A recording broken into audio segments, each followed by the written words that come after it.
The Premier League 2023-24, the incorrectly disallowed Luis Diaz goal, Odegaard's camera controversy, Arteta's post-match rage, Klopp's shock announcement, and so much more that made it an unforgettable year. Let's dive into the full story of the 2023-24 Premier League season.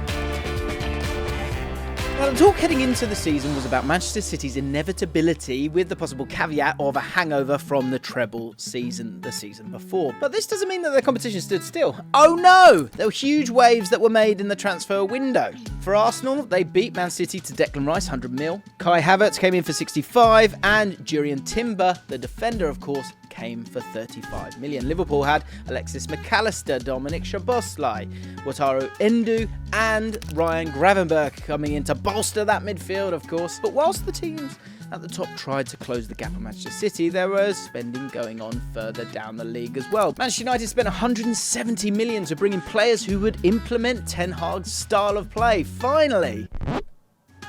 Chelsea were also doing Chelsea things with a total expenditure of 425 million. Wow. But the Premier League also saw some departures. How would new Spurs manager Postecoglou cope with Harry Kane's departure? Let's find out! In August, the Women's World Cup was the most searched topic on the internet. But if you're a West Ham fan, you were searching, where can I get myself a David Moyes tattoo? With the Scottish Gaffer's side starting the season strong after collecting the Conference League title in the last game of last season. The Hammers sat second at the end of the month, only 2 points behind Manchester City and, importantly, ahead of Arsenal and Declan Rice on goal difference. But one team's fans who certainly wouldn't be getting commemorative tattoos would be Everton, after they tasted defeat on 3 consecutive occasions, not scoring a single goal in the process. The summer heat on the fair-haired Sean Dyche wasn't the only thing making him sweat. Meanwhile, there were healthy starts for all of the usual suspects, apart from a promising Bournemouth side that looked out of their depth under new manager Andoni Iraola. He had to go! Did he? And Tottenham fans were saying, I just want to feel! After a turgid season the previous campaign, and Postecoglou came in and there were no regrets. They don't work. As his side said, take that! In a 2-0 win over Man United, which led to this and Postecoglou, Angels chant being inspired.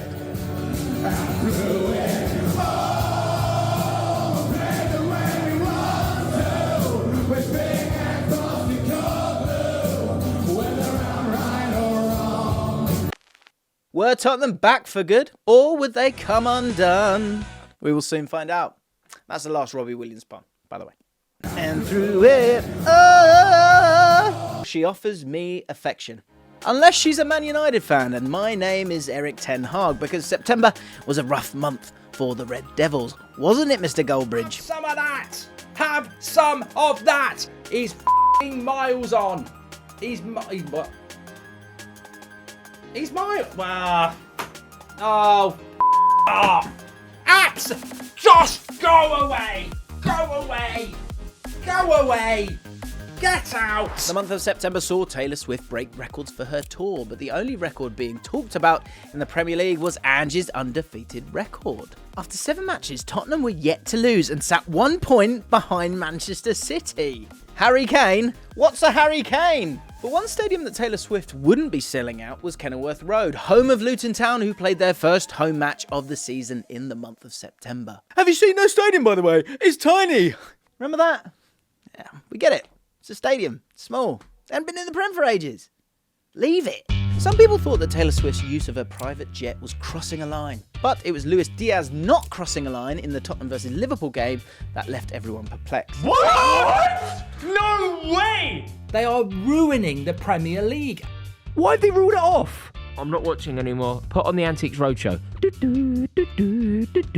The bottom 3 started to take shape whilst Andoni Iraola continued to feel some pressure. Could Aston Villa sustain this form? In October, we saw Labour leader Keir Starmer get glitter-bombed. And in the Premier League, it was Ange Postecoglou and Tottenham who continued to sparkle as Ange took home his 3rd consecutive Manager of the Month award. Could they? Meanwhile, at Manchester United, McTominay saved the day, playing in an advanced striker's position. If only someone had suggested that earlier. However, the good feeling at Manchester United was short-lived, and Anthony kicking out at Doku in the Manchester derby highlighted the Man United frustrations. Anthony with the chop inside. Shock. One team who had their frustrations lifted was Bournemouth as they tasted victory for the first time under Iraola against Burnley. So Tottenham rose to the dizzy heights of first place, Arsenal not far behind them and quietly continuing their business. A tough start for Chelsea meant that they were back in 12th spot. It's a position they'd become familiar with in recent months. And 10th at the bottom as Bournemouth's win took them out of the relegation zone, with Sheffield United stranded at the foot of the table.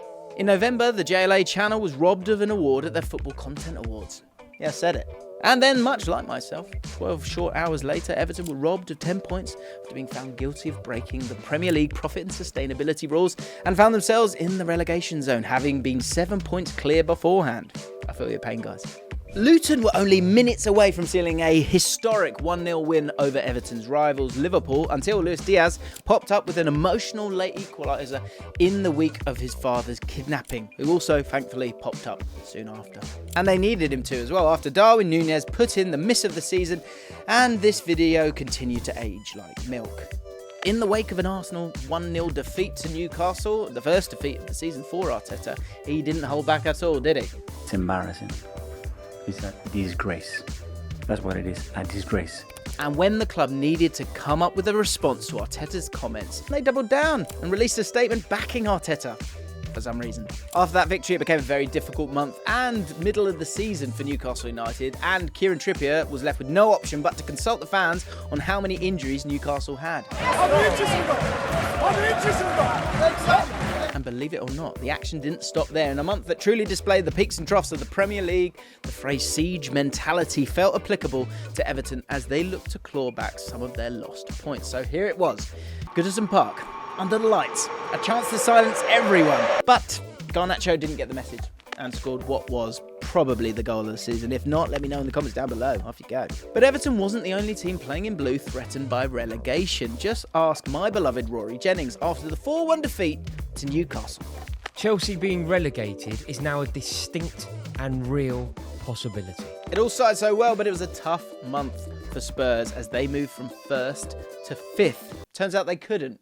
Sheffield United picked up valuable points at home to Wolves and climbed above Burnley in the process. Despite the word disgrace being thrown around Arsenal, they were top of the league and Manchester City a close second. Aston Villa also showing signs of being serious contenders under Unai Emery as they sat in 4th spot, 2 points from the top. Now, there were some difficult things to swallow in 2023. Just ask B though. But December was a time to reflect on what was and to say goodbye. The big news in this month was that there were 2 managerial casualties at Sheffield United and Nottingham Forest, as Paul Heckingbottom and Steve Cooper were both given their Christmases off. Boxing Day football, it's always a great watch, isn't it? Everyone remembers 1963. What a day! Great times. And actually, Aston Villa gave their fans a virtual reality headset for Christmas as they were transported to Cloud 9 with victories over Arsenal and Manchester City within the space of a week, which allowed one team in particular to increase their title prospects. That's right, Liverpool. They had already beat Sheffield United and Crystal Palace in December, and next was Manchester United. 7-0 hammering fresh in everyone's minds. Man United were struggling at the time, fresh off the back of a 3-0 defeat to Bournemouth, who were cooking by this point, by the way. So surely Liverpool versus Man United was going to be 8, 9 or even Erik 10-0, right? Everybody was scared of Liverpool. It was inevitable. Final score, 0-0. However, it turned around for Man United pretty quickly, almost like they were waiting for something or someone, something unquantifiable, to come. And that's what they got when Sean Millis manifested some for Rasmus Højlund.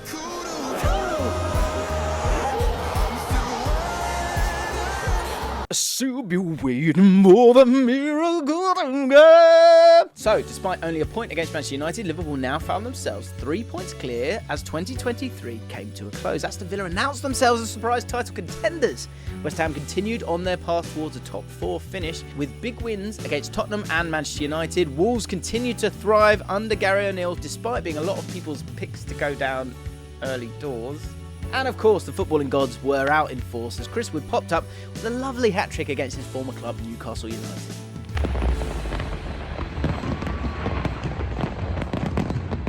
January was a quiet month for transfers, but not for bizarre speculation, as Callum Hudson-Odoi was subject to the wrong kind of speculation when he was placed on a particular list that he had to come out and deny.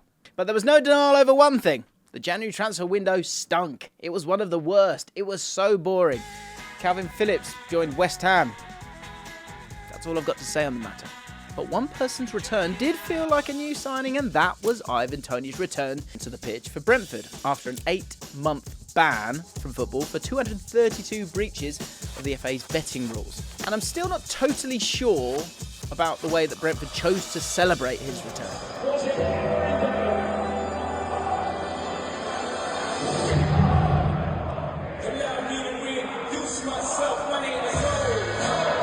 Like an eagle caught in 100-mile-an-hour winds, it wasn't smooth sailing for Crystal Palace in January, and their fans made their opinions known over the current situation of the club.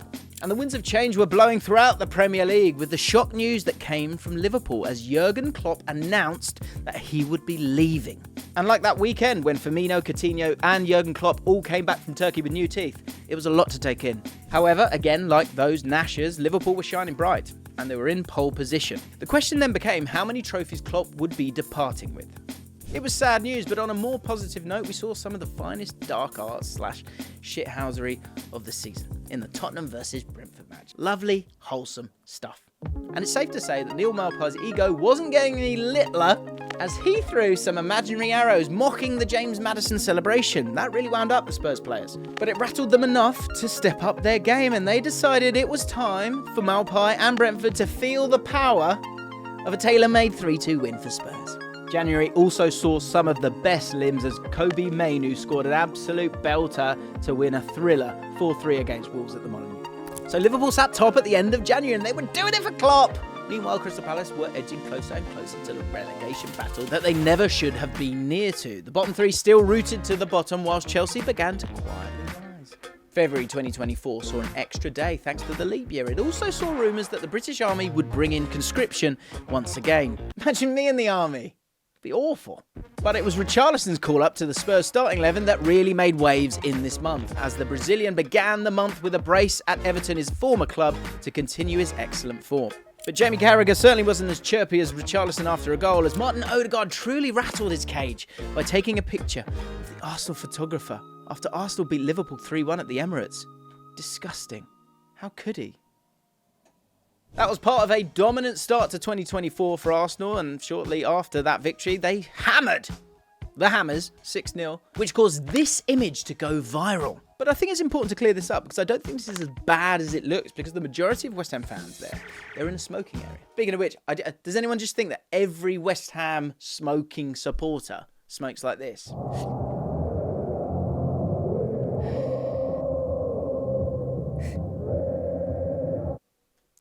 McTominay popped up with a late winner again at Villa. If only someone had said that he should have played up front at some point. And Roy Hodgson's time at Palace came to an end again for the second time, as new manager Oliver Glasner took the reins in South London. So the gap at the top was tighter than Adama Traore's shirt sleeves at the end of February, as Arsenal continued to stack up their goal difference. Newcastle also saw some mixed form and dropped down to 10th. With Wolves reaching the top half of the table, and murmurings of Gary O'Neill to England started to waft in the air with an international break soon on the horizon. In March, this clip went viral as the wheels fell off at United. And ironically, the same thing was happening in the Premier League, as the Manchester United defence conceded a total of 81 shots in just 3 matches in the month of March. But if you thought their fans were fuming, take a look at this Nottingham Forest fan who felt that someone needed to point at the referee profusely after Liverpool scored a controversial last-minute winner. And before you ask, no, it wasn't Mark Clattenburg. He was in the stands counting his money. The thing I love about this clip is that Darwin Núñez, who scored the goal, is just in a lovely little world of his own. Love it. Phil Foden's main character arc reached a new apex as he scored a lovely brace to come back from behind for Manchester City in the Manchester derby after Marcus Rashford scored this absolute whopper. No smoking areas this time for Arsenal, as they evacuated another large section of home fans in March as they took a 5-0 lead against Sheffield United before half-time. And with this, a new chant was born. Stadiums are empty, everywhere we go, everywhere we go. Ooh, Arteta copying Man City again with empty stadiums. It's a joke. Luton's 4-3 defeat to Bournemouth featured one of the most heartwarming moments of the season. Despite the match ending in defeat, the game saw the return of Tom Lockyer to a match for the first time since his cardiac arrest earlier in the season. Fulham and Rodrigo Muniz had a fantastic month as the Brazilian scooped up the Player of the Month award for his 5-goal involvements in March, which included a brace against Spurs in a convincing 3-0 victory. And Cole Palmer continued to carry Chelsea on his golden back as he staked a claim for the Premier League's golden boot. More like gold, Palmer, am I right? The relegation battle started to heat up in March, with the bottom 5 teams only seeing 1 win between them in their last 5 matches and only 1 point separating 16th place Everton and 18th place Luton, with Forest sandwiched between them following their 4-point deduction following a breach of Premier League's profitability and sustainability rules. The month of April saw the Kendrick Lamar versus Drake beef ignite over a debate of the big 3 in hip-hop, as Kendrick replied to J. Cole's claims saying, "Motherfuck the big 3, a word I can't say because I'm white, it's just big me."